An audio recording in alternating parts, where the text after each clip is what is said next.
everybody. Welcome to another episode of the Comic Source. A couple of my friends joining us today to talk Star Trek. Jackson, Lanzing, Collin, Kelly. Always a pleasure to have you guys on the show. Always a joy. Thanks for having us, Jace. How's it going? Yeah, it's great. Great to see you in San Diego. For those that don't know, we had Jackson and Collin on long ago. Many times, but specifically when your Star Trek series was launching at IDW, and the time period it was set in. You know, we talked about bringing back all these characters from Next Generation and Deep Space Nine and Voyager and on, and so familiar and so much fun. And now that era's sort of come to an end, and we have a new era starting that we're going to talk about. But before we jump into that, I do want to give you guys a chance to kind of reflect back on the era that was from IDW. So we'll start with you, Collin. Was it everything that you hoped it would be in terms of the stories that you guys wanted to tell, and Star Trek fans, both new and old, coming on and really enjoying the ride?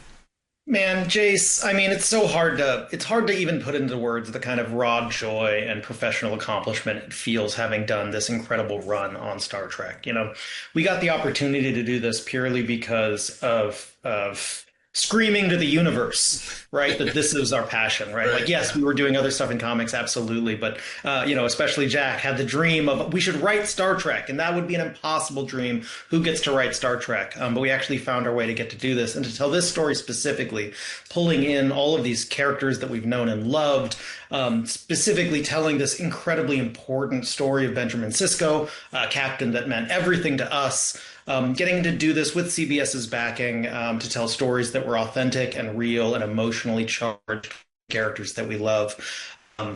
And having that freedom to be a little transgressive, to look at social issues of the day rather than just kind of rehashing adventures of the past. I think it was a really blessing top to bottom. And I think if that's all we had ever done creatively, I think we could be incredibly happy campers. The fact that it's merely kind of part two of our ongoing Trek experiences is a blessing. What about you, Jackson? I mean, even beyond the stuff that Collin's talking about, I mean, you guys have created canon and lore that other Star Trek writers and creators will use going forward. I mean, that's pretty cool as a Star Trek fan. Yeah, I think that's the crazy part of this.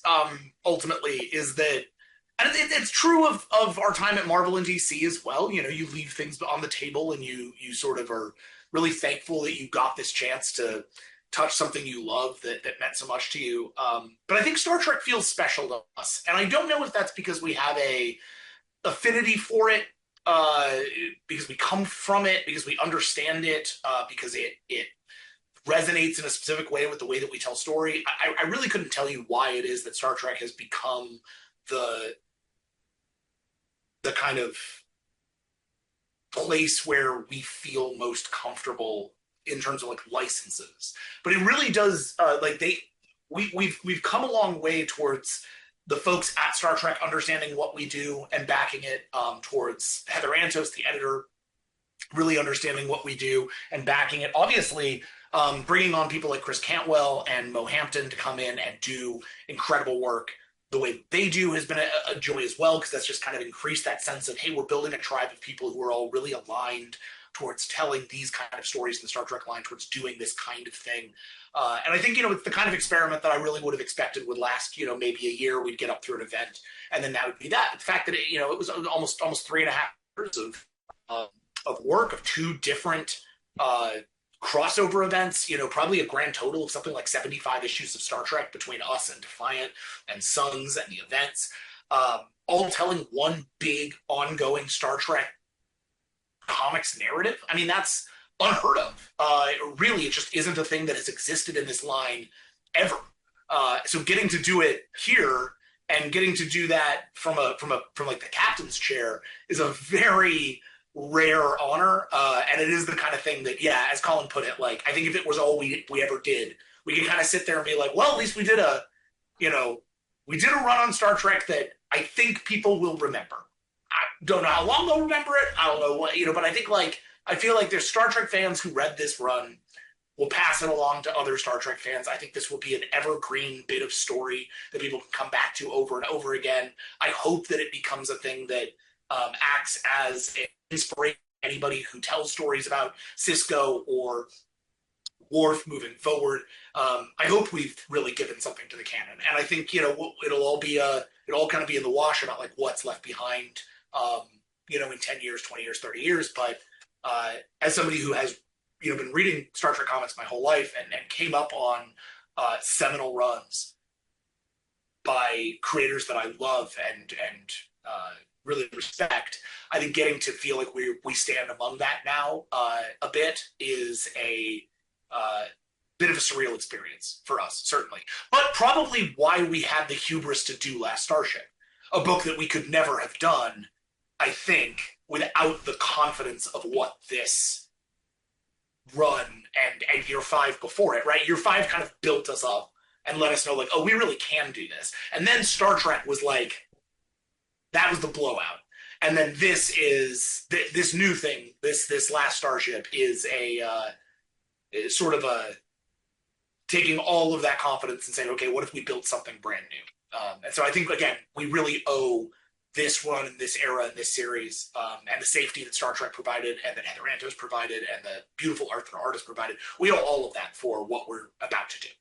It feels like a very ambitious project, and we'll talk about it in a second, everybody. But for sure. I mean, the thing about your run, because you're right. I mean, 75 issues at all, one big story. It was ambitious in its way as well. But I think the trust you've built to do something ambitious and new, like Last Starship, was built on the fact that you guys delivered what you said you were going to deliver. It was your entire run was so emotional, and it was so relatable in terms of seeing characters that we had known and loved, and being introduced to new characters that we fell in love with. But you mentioned a couple of events, and it kicked off with Day of Blood, where Kahless II was such a integral role, and then it was unexpected to me. He had such a huge role to play in Lore War, which was the second event that kind of closed out your kind of the second act. Did you know that, like, going in when you guys were building this, like, hey, we're going to have Kahless is going to play an important role in the second event, and then we're going to bring him back for the third? Was that something that you knew all along? Well, so something that we try to do in general, right, is think about what we're putting on the table and make sure that everything that's on the table is used in some way. That's just like a general storytelling rule with us. You may not know where Kahless's story is going to go, right? But you know that you've put him on the table, and so now you have to make sure he does something. You have to make sure that if you take that piece off the table, that you're doing it deliberately, because the reader is looking at the table. They can only see what's on the table. They can't see anything else. So you are giving them the curated experience, right, of feeling like all of that is deliberate. And some of it is. We knew what we were doing with Sisko and Worf from the get. We knew we were going to be playing with issues of father and son and bringing these plots around. We knew eventually we wanted to take the Theseus beyond the rim of the galaxy to the Pleroma and experience sort of what we call a God moot. We were calling it from sort of early days. We knew, okay, eventually we'll get to the God moot. Whatever the God moot is, we'll rationalize it there. Did we know that Lore was going to take over the galaxy at the end? Absolutely not. We had an inkling that Lore would be a primary antagonist, but how exactly he was going to do that, how exactly that was all going to play out, no, of course we didn't. Kahless was a thing that we knew what we were doing up front. We knew we wanted to take that character to a place where then we could take him on something of a hero's journey. And then truthfully, the one unfulfilled part of our Star Trek run is that we did have a Kahless miniseries that we were going to do, that was going to sort of be the last part of this thing that was then going to run you into Lore War and beyond. And ultimately, what we discovered was, as the line was beginning to run, to go towards its conclusion, launching a whole new 4 to 6 issue miniseries right in the back was going to be kind of tough for everyone. It was going to be a tough commercial prospect for IDW. It was going to be a tough creative process for us because we were going to be heading into this event while doing this mini. We wouldn't let anybody else do it because it was really needed to be us. Right. Yeah. And so I think at a certain point we looked at that and said, okay, well, we have this whole plot. We know what we want to do with this character. Can we isolate the core emotional character dynamic of that, and can we place it in a single issue? And that's where Star Trek 30 came from, right? That was us then being able to look at the issue and be like, okay, well, this issue needs this turn. We need to have this moment. So the last named issue of the book that isn't finale, you know what I mean? The last like pre-Lore War Star Trek issue is a Kahless issue. It belongs to the villain, right? And that feels fun. That does feel deliberate. But if you'd asked us that during issue 1, I don't think we would have said, yeah, issue 30 is Kahless. But I think we would have been able to tell you he's going to go down a villain arc by Day of Blood. He's going to be redeemed somehow in the second and third years of the book, and then eventually find his way back to the throne. I think we knew all of that. It was just a matter of how exactly all of that was going to play out. And it was only once we realized that he could be in the House of M framework, he could be the Layla Miller, right? He could be the character who shows up into the alt reality and wakes everybody up. Once we realized that made for a good role for him and that we could take him on an arc to get there, then Kahless kind of backfilled. Yeah, I mean, and I think the one caveat there is really interesting because, anyone who read our year 5 or has listened to other interviews with us, knows that one of the oldest concepts that we've injected into Star Trek is the Red Path, right? This kind of emotional and philosophical and poetic journey of the Klingon culture and how it gets to evolve. So the concept of Kahless Quest is probably 12, 15 years old, right? That journey, that story has been cooking in our brains forever. And when we got to the point where we're like, well, this just can't work as a miniseries, and Jack says no one else can write it. It's because we were so passionate about this idea. It's so cool, it's so awesome, but ultimately the story couldn't fit it in. And who could do that, who did need that story, was Chris Cantwell. Right. Because Worf and Alexander needed to learn through Kahless's journey. Yes, Kahless kicks ass, but Worf and Alexander are so much more important to the interwoven narrative of these stories. And when we realized alongside Chris that Kahless arc of understanding himself, seeing his trauma, beginning that journey that could get him to a place of redemption really was exactly what Worf and Alexander needed.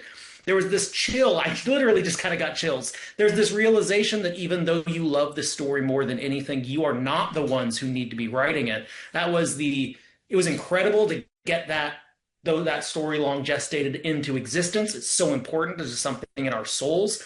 And I don't think it has ever been harder to hand something to another writer to execute, because it was just, and he did a fucking amazing job. Obviously, he's Chris Cantwell. I think that's what's kind of amazing is that Chris plotted that himself. We told him, hey, we're kind of trying to do this thing, and then when that kind of collapsed, we were like, well, you have room to play with this. So if you want to get Kahless up to this point, go for it, but do it however you're going to do it. We didn't talk about Alexander and Worf. They weren't part of Kahless Quest. None of that stuff was there. That was all stuff that then Chris brought to table. He put that stuff on the table with Kahless and made all of that work, right? And again, I think that's the fun of working in these continuums, is that every once in a while you do have somebody who comes in and has the answer to that thing that you just can't do alone. Yeah, and again, to me, it speaks to the emotion and how much passion there is, for all three of you, Chris included, and for us as readers. I got to be honest, I didn't think Kahless could be redeemed in my eyes. Maybe you guys try it, and I just don't buy it, right? Because I didn't care enough. He was just such a son of a bitch, Yeah. I didn't want to feel anything for him. And then, going back to how I perceived the relationship between Worf and Alexander in the Star Trek Next Generation. I hated the episodes that were, because Alexander was just whiny and annoying to me. But now I actually care. I actually care about him when I saw, the kind of the older version in the Lore universe. And him kind of waking up or whatever. I was like, man, it's somebody that I rooted for, I cared for, as opposed to being, oh man, kind of dreading when he'd appear on the episode or appear on the page. No, you guys have completely flipped that around. So again, kudos. I think you did a fantastic job. And I think really, I'm not the only one that feels that way. I'm sure, longtime Star Trek fans are kind of feeling the same. So let me ask you, Collin, when we talk about the events of Lore War, let's talk about Lore himself, because this is something I found myself thinking about a lot as I was reading Lore War. When we talk about antagonists in Star Trek, so often it's, a whole entire alien race or the inhabitants of a planet or whatever. They just have different values. They've grown up in a different environment, different culture, what have you. So it's more about maybe kind of a misunderstanding or a misalignment of those cultures with the culture of the Federation. But when we talk about Lore, here's a guy who's just a dick. He's a just unrepentant piece of shit. Yeah, yes, exactly. He's just an egomaniac who is a piece of shit for the sake of being a piece of shit, as opposed to other, antagonists where you can kind of work it out and you find some common ground, relatability, which is the heart of Star Trek, right? Exactly. Like we look into the other, we look into the enemy, and we see not an antagonist, but rather someone who is misunderstood. Can we understand that? Yeah, it's absolutely key, no matter what. And then the fun thing, even Khan, right? You can understand Khan's motivations, right? But when you look at Lore, right, you scratch the surface, and what you find is just a real jerkwad. Yeah. Someone who absolutely has hatred for carbon based life forms, for human, for flesh bags, right? But that's an easy read. Because when you start scratching at that surface, what you realize is Lore, just like all brothers, all siblings, has an inferiority complex, right? All he really wants is love. And that is eminently relatable, and in fact, probably is the most human of motivations for any of the Star Trek villains. Data and his brother are so core to understanding Star Trek and are how we wanted to look at this, that once we realized that we can hang an entire event on what is effectively a broken heart, that's the ball game. That's the whole ball game of Star Trek to us. Yeah, I mean, he looks at his brother and goes, everybody loves Data. He's so beloved. He's such a part of the team. He's such a part of the family. Why can't I have that? What is it about me? But he can't get out of his own way. I mean, you want to talk about redeeming somebody who's irredeemable. At the start of your run, I started to think, okay, maybe Lore's going to, finally turn a page and learn a lesson. But again, he just can't get out of his own way. So that must have been really fun to kind of set that up, Jackson, and then pull the rug out from under us. Yeah, well, I mean, look, that, again, a great example of why Chris and I and Collin all work so well together, right? Chris came in and said, I want Lore on the table. And he wasn't in any of our outlines. We knew that he would be there eventually. We were like, we want to build to a place where we're asking what a god is and who's allowed to be a god and what a god should become. And then Lore should come along and be like, a god is me. Right? We always knew that because inferiority complex leads to wanting god powers very easily. So to Collin's point, if our read on Lore is he's an insecure brother, that's our read, right? We're all about like ego death and self-support. Lore is our worst side of each of us. Lore is the megalomaniac who wants to enslave the other guy, right? Like it's a very like personal, I think, way to play that character. Yeah. So, but we weren't thinking of him in our books. He wasn't on our Defiant cast, right? Like famously, we built a cast for Defiant before we gave up the dream that we would write both books. And when Chris came in, his big request was, can I change the cast? And we're like, yeah, of course. Please keep Worf and Spock, because we really feel like Worf and Spock are going to be the core of that book. And we want to make sure that they're there for the events and for the things that we need to do. We need Worf and Spock there. So please keep Worf and Spock, and maybe keep B'Elanna because we have Tom. Everybody else go nuts. And so he put Rolaren on the ship, he put Sela on the ship, and he put Lore on the ship. And those characters changed the whole run, right? Obviously, Ro became our core connectivity to Picard. Sela became, in large part, Chris's entire plot, became like the way for him to access that entire pre-Romulan diaspora story. And then here you have Lore, who became the plot of the whole book. And I remember when he put him on the cast, he said, can we put Lore on? He texted me. He was like, can I put Lore in the book? And I said, you better put Lore in the book. Shit, we were trying to figure out where to plant him. I'm like, yes. And then that let him play Lore as, I want to be a good guy. And we didn't have to write that guy. I wouldn't even necessarily know how to write that guy. I thought that was like a nice swing, but that's a hard take for Lore, because Lore's not the kind of guy who tries to be good. So the idea that he was going to try to be good for a bit, great, and a very good Chris character. When he shows up, you'll notice the first time we write him in Day of Blood is when he and Data are on their mission together, and he breaks bad. When he realizes that Data won't do the things that Lore will do to win the day, and Lore's like, well, then I'm better, but then Data doesn't let him abscond with all the information and do whatever he wants, and Lore's like, oh, no, never mind. Got it. You're going to hold me back.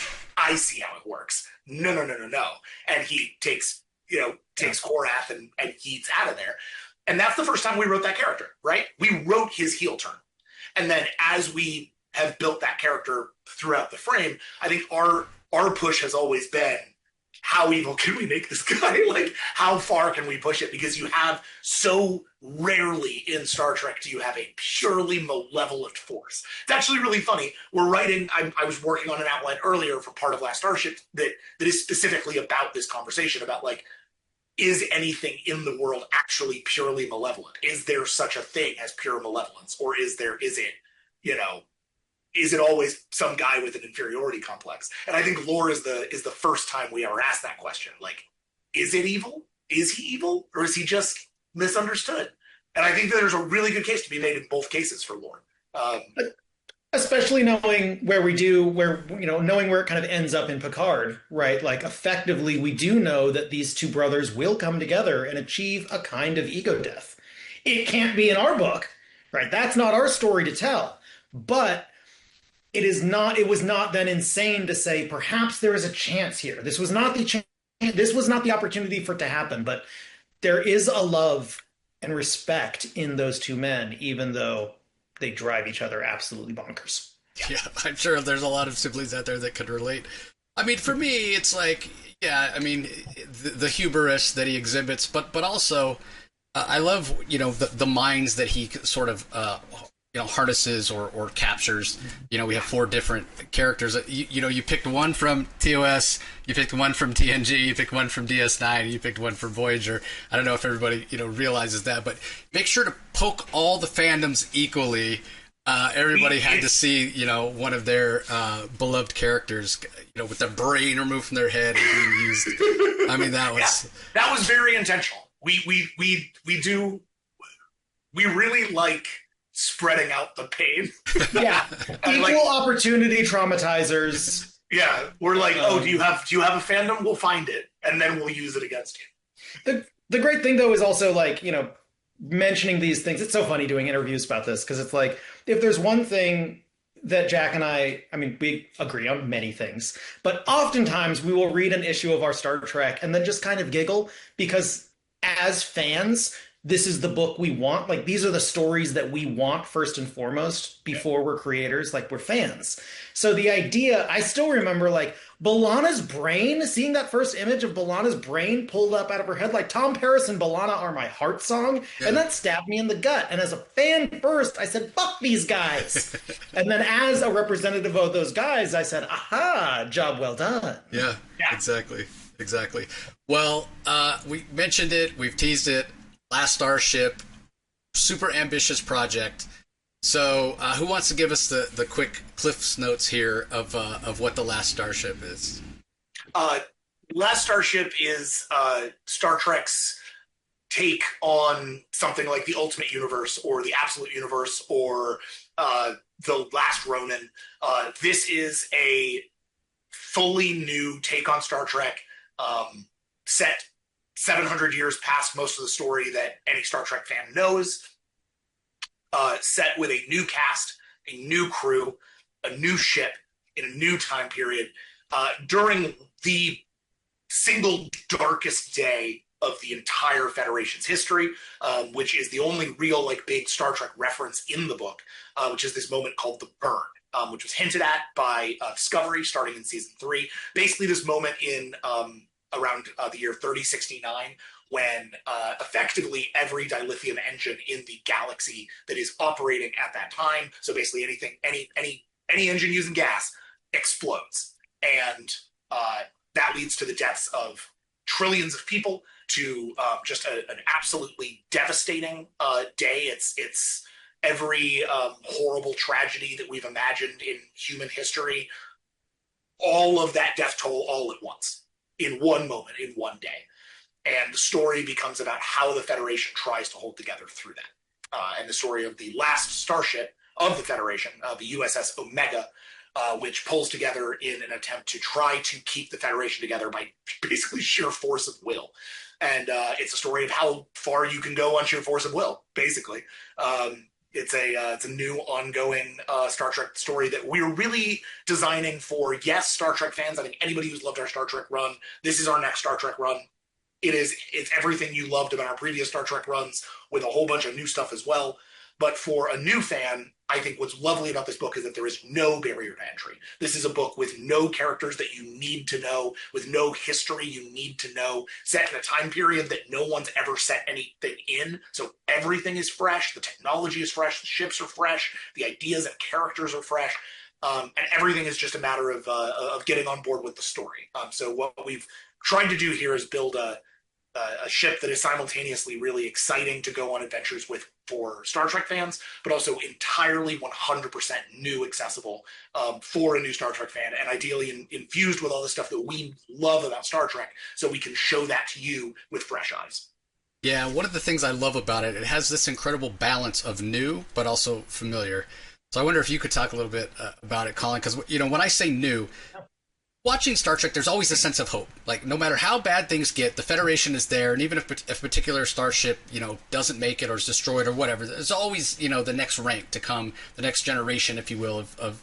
But now, yeah, we're down to one ship. 96, I think it was like 96% or something like that of Starship personnel have perished during the burn. But at the same time, the familiar is, okay, now we are talking about a new frontier. New frontier, not just in terms of exploring the galaxy, but new frontier in that the Federation is in a place they've never been before, facing odds that they've never faced before.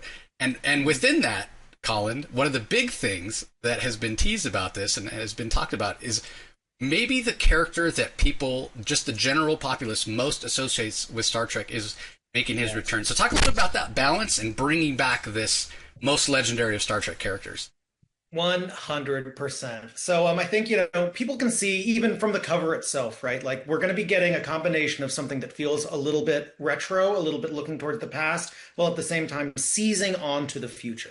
And I think that's something that's really important to us in telling a story about how empire falls, right? What it's like to live at the end of history. We needed a character who was able to look at how that history began. So for us, that means that this is the return of James T. Kirk.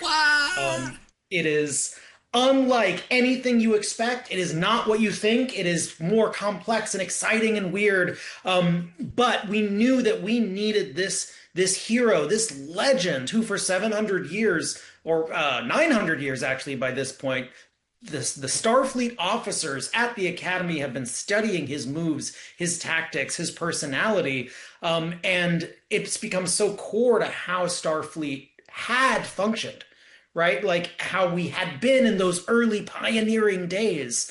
But now we have grown, we have evolved, we have changed so much, and then it's all exploded.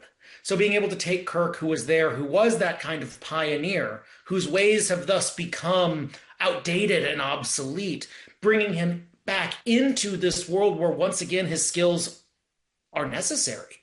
And in fact, the hyper performance of the future is what has become obsolete, was just really important to us thematically. And then emotionally, it was incredibly important to us to return to that kind of year 5 nature of Kirk. We said it then, we'll say it again. In the contemporary context, a lot of people feel that Kirk is a Lothario, he's sexy, he's kind of a fool, which could not be further from the truth. Right? Kirk has always been this warrior poet, this meditative captain looking into the black. And that is the Kirk that we know and love. He is pure Star Trek.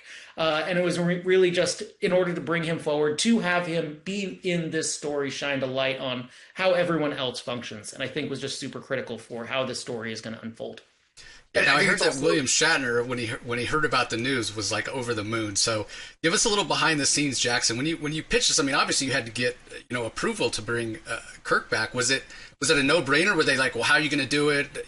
Yes, right away. Was there back and forth? Give us a little. No. There was quite a lot of back and forth. So Kirk was a late addition to the pitch.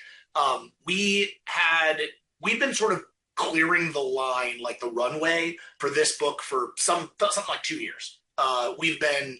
Because this is not an easy book to pitch Star Trek.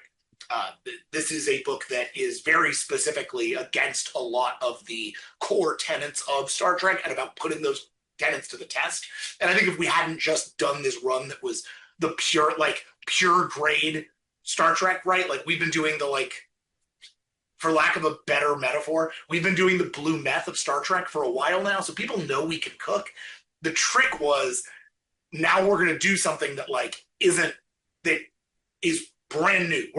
They wouldn't trust you to deconstruct it if you hadn't shown you knew how it was constructed. It has to be. We are fundamentally deconstructing Star Trek in a way that I think is challenging. And so, if we're going to come in and we're going to do that, if we're going to build this deconstruction earnestly, we had to look at basically all of the ways that we could use the animal, like ways that we could take all of the great parts of Star Trek that exist that are maybe a little bit known by people, but maybe not fully understood, or are in pop culture but aren't well represented or whatever. If we're going to bring that stuff in and then we're going to use it, how do we use it well? And so along the way, we started dipping into characters and dipping into ideas and talking about the kind of things that we wanted to bring in. There's a big element in issue 1 that we are not talking about yet, right? Like there's another kind of legacy aspect of Star Trek that hasn't been announced. It's like a pretty big part of the book. That it's actually 2, technically. Both of those things are we're kind of keeping off table in large part because they are things that fans know, but like normal non-Star Trek people also know. Like there are a few words that you can say around the world, kind of like Superman, right? That people will just know. And Kirk is one of them. Like James T. Kirk is a thing that you could drop into a place where people don't speak English. And you could be like, James T. Kirk, and they'd be like, yeah, right? That's not most things. There's a really small amount of pop culture icons that sit at that level, and Kirk is one of them. So for us, eventually, once we realized, okay, we want a representative of Star Trek history here, who would this hurt the most and who would feel most intensely iconic in the moment? Kirk was an obvious answer. And then for us, it was, can it be Shatner's Kirk? Can it feel like William Shatner? Can we write this like William Shatner? Can it feel fully again, stuff we haven't really talked about yet. We're big fans of his novelizations, his like sort of post-generations novelizations that he did, like The Return and those books. They're really interesting. They lit up my brain when I was a kid. We wanted to return to some of those ideas. We wanted to pay those forward the same way that we paid forward stuff in Star Trek Flagship, but do it for a new audience who aren't aware of that stuff, who don't read the Star Trek novelizations. Let's bring that stuff forward and find a way to pay it. So Kirk, again, became a really great engine through which to tell those kinds of stories. But he was also a really great way for us to get to something that I think we really enjoy doing, which is Men Out of Time. We've done it now a bunch of times, and every time it really feels like it's a character that I don't know if this is saying something about us personally. I don't know. I think we have a lot of fun dealing with characters who once felt whole and righteous and unchallenged, and for whom modernity presents new, interesting challenges and ways to reflect on their histories. I would liken the way that we're treating Captain Kirk very similarly to the way that we treated Steve Rogers during our time on Captain America throughout the Outer Circle and the Century Game and that story. I think in some ways it's very similar to how we treated Star-Lord during our Guardians run. I think it's in some ways how we treated our Batman Beyond. I think over time we've really we've come into this general understanding of enjoying that clash between the halcyon classic day and the modern challenge. And I think that Kirk is a great extension of that feels very present and I don't know, like suited to us. So in that same way that you don't just do something because, it's just good for the story. I think there's also a place where we got to get a little personal and be like, this is stuff we're good at. This is stuff that I think we love writing. It's a character we really we really engage with. We really wanted to return to him. We were surprised how much we loved writing Kirk. And so getting to really dig back into him here gave the book a real beating heart, even if he isn't the lead. It's really funny. We spent all this time talking about Kirk. He's not the lead of the book. He's barely in issue 1. He's an element of the book. But again, because the book is for new readers, we're not centering the legacy character. He's just there as a thing and as a way to interact with the book. Yeah, well, if he's we have not been calling him Captain James T. Kirk. Right. No. Right. Yeah. No, in fact, we have not. Yeah, and if he's the hook that brings in, something, hey, I hear Kirk's back. Let me see what this is about, and pull them in. because it is, so iconic and such a great story with a little bit of an edge that maybe Star Trek hasn't had before. But let me ask you, Colin. So once you guys were going back and forth and building out the story and said, "Oh, what about Kirk?" Was it a moment where you're like, "Well, no, duh, Kirk. Like, why didn't we think of that sooner?" Um, yes, but like yes, Kirk lands, and you're like, that's pretty much got to be the answer. Right. I don't want to play with the sausage too much, but we did explore a lot of other potential characters, right? Just because your first idea is great does not mean that it is the only possible good idea. Star Trek is filled with all sorts of time travelers and robot people and people who used to be people, but then they got to become robots, but then you only do that because the actor is aging out. Like there's a lot of stuff that you could play with for sure. Ultimately, though, I mean, it's Kirk or nothing, right? We got some advice when we were young working over at DC that's like, don't pitch Robin, pitch Batman. Right. Yeah. Right? Like, if you're gonna swing the bat, go for a home run. Yep. Don't go for a single. Single's good, small ball, wonderful, but give him the dingers. And Kirk really just felt straight across the plate. Yeah. And the other thing that we notice or that I noticed when I was reading the first issue was how visceral the art is, which again kind of suits that edge and the fact that it's a little bit darker. So, Jackson, you want to talk a little bit about Bonilla, your artist that's on this? I think you might be on mute. Yeah, sorry about that. That's always.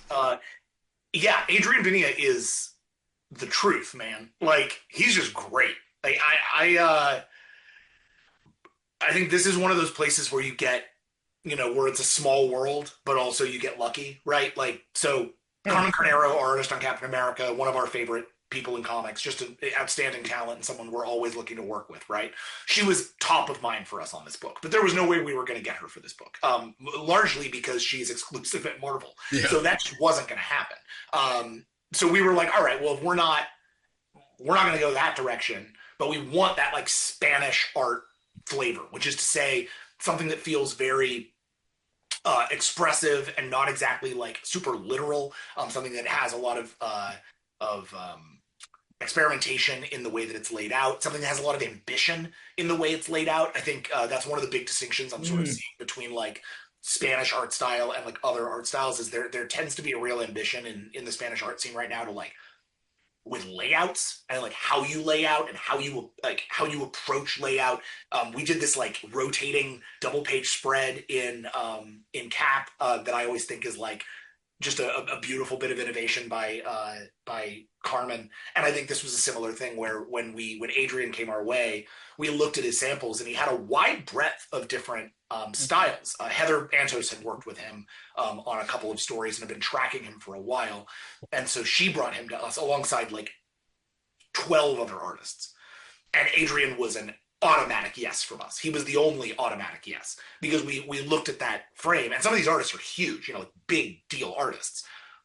But you looked at what Adrian was capable of and what he was just getting ready to do, and it was like he's just ready to crack. You see it. He is about to blow up. And we've been on this run a few times where you meet an artist and you're like, oh, we're going to be on the U train. Like, we're going to get on board and you are going to take this book to places that we could not take it. And I think that we saw that with Adrian right away. He was so plugged in. The fact that he was also a Star Trek fan was incredible because a lot of times when you convince a big artist to get on Star Trek, it's because they're not a Star Trek fan. And this was really cool to have him come on and be like, oh, I want to do the uniforms. I have ideas for the ship. I have ideas for the technology. I have ideas for the time period. I have ideas for the characters' look. Like, he dives in with us. And now what we get is when we turn in a script, when he brings back his layouts, he then sends us back a whole, similar to what happened with Kev Walker on Guardians, actually, is he'll change stuff. He'll just wholesale change pages because he's like, I have a better idea of how to do this. And then he'll tell you, here's why I did this. Does this work for you? And we'll be like, yeah, that works. Like, great, man. And then we adapt ourselves to that adjustment because he really knows what he's trying to do. And it's not like changing the plot wholesale, right? But he's changing the way that ideas are presented. Or he'll look at two panels and be like, I really think this needs like 3 insert panels between these 2 panels to get this thing across. And then he'll just find a way to make a 9 or 10 or 12 panel page into something that feels elegant, which we generally just don't even ask an artist to do because terrible to ask. That's a lot. Yeah. But here they are. Here he is, like sort of volunteering for that all the time. So it's great. He's a force to be reckoned with, and obviously, as you said, very different for Star Trek art, right? Mm-hmm. Something much more noir and shadow soaked and expressive and expressionistic. It is not what we are used to in terms of this thing, and I think freed from the idea that it needs to be likenesses, because all of our characters are originals with like some very key exception. I think this is a really exciting opportunity to get outside of what we tend to think of as Star Trek art. And Adrian is just, barreling through that, no questions asked. It's awesome. Yeah, well, I mean, again, just the contrast between the Star Trek we know, which is this bright, clean future, and that has all been destroyed on the day of the burn. And it's not a bright, clean future anymore, and the art reflects that. So absolutely fantastic. Well, thanks so much for... I just wanted to flag with him, I think one of the coolest things is he understands the importance of quiet, right? Star Trek so often fills every space with intelligence and competence. We love it for that. But this is a book that is equally about sitting quietly with your pain, which doesn't, you're like, oh, hell yeah, what a comic book. But this is the story that we need to tell, right? A noir is nothing if it's not rain-soaked and quiet. Right. So, and Adrian understands that, which is so vital. So many times an artists are really obsessed or really focused on drawing the most bitchin' thing possible. And Adrian says, this panel really needs to just be a close-up of the pain in his eye. And you're like, yeah, man, hell yes, it does. So he's just, as to echo Jack, he's been an incredible partner and he's doing incredible work. Yeah, and that's even kind of mentioned when there's a return to Earth, back to the Federation headquarters, and yeah, it's kind of commented on, which I thought was interesting, because it was like, well, you get that line, and you're as a human, I'm like, well, yeah, but again, that difference in culture, so it doesn't always translate. But anyway, thanks so much, guys, for joining me. Thanks for letting me check out the first issue already. Absolutely amazing. It's always great chatting. I'll throw it back to each of you one more time. Anything else you want our audience to know? We'll start with you, Collin.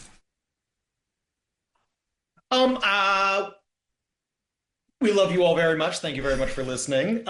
This is, to once again reiterate, this is Star Trek for people who love Star Trek, but more importantly, this is for friends of yours who just love good comics or just love good stories. If you have a friend who's out there saying, man, I sure did love that Last of Us show, is there a comic that might catch the vibe? This, right? If you like stories of noir, mystery, detective, what it means to hold hope in a hopeless place, what it means to stare out in the black and the burning and say, I too can stand against this. This is really going to be a story for you. So we hope that the people who are picking this up because they're rabid for Star Trek then will go out and be our proselytizers and get more people in on this really important story for our time. Couldn't say it a lot better. I genuinely, I think all I want to say is, again, to kind of reiterate, like, we've spent a lot of time on Marvel and DC the last few years. Right now, this is what we're doing. We have pulled back from all of our other content. We are not doing other comics. We're doing this. This is, for a long time, there have been like 6, hive mind books on table at any given time. There's one for the rest of 2025, and it's this. We have really taken an effort to put all of our chips into this specific basket. And I'm really very proud of the result. So anything that anybody who's listening to this, anything you can do to spread that word, to tell people, to extend the invitation into Star Trek that we are trying to offer here, I would, we would really appreciate it, because I think we can only do so much as the two of us. We can write a great book. We can try to create a fertile ground, but it's going to be on Star Trek fans and non-Star Trek fans alike to help invite people into this world that sometimes is felt uninviting. You know what I mean? And we really feel like as lifelong fans who have, who Star Trek's done very well by, and who I think owe a lot to this franchise, we want to pay that forward and create a new space for new fans and for people to access Star Trek in a brand new way. So we really thank everybody for listening. We think this is going to be really exciting. Please check out Last Starship. Orders close on the 18th or the 20th of August, depending on who you ask. And they definitely, books definitely on sale on September 24th. So please check it out. And we hope to see you at a con or on a podcast where you can tell us what you think. Yeah, and kind of selfishly, I'll add this thought there. Like we all love to be in on the ground floor of things that blow up. And this is a brand new Star Trek story. It's such a good idea, this timeline, this future. I could 100% see this at some point in some other medium for Star Trek, because it is just such a damn fucking good idea. You can be the one that said, yeah, I read that one, because it won't be the exact same when they adapt it to something else, but you could be one of the ones that said, oh yeah, when it came out, I was right there at the beginning. I bought those issues. I was part of it. We all like to feel like we're a little bit of, the cool kid. So definitely pre-order. Pre-order. Let your comic shops know. That's how they gauge interest and can decide to order extra copies for the shelf and that sort of thing. So I always tell you guys out there listening and watching to pre-order. So definitely do so. Also, I'll put a link to the Hive Mind social media for Jackson and Collin in the show notes. Definitely follow. You'll know when they're making convention appearances and doing signings and that sort of stuff. And they also love to hear feedback from fans when stuff is dropping on social media. So, again, gentlemen, thanks so much for taking the time. Really appreciate it. Thank you. Jace, always a pleasure, and we'll talk again soon, I'm sure. Yeah, definitely. So, to everybody out there in the audience, whether you're listening on the audio-only feed or checking us out on YouTube, we really appreciate the support, and we'll talk to you next time.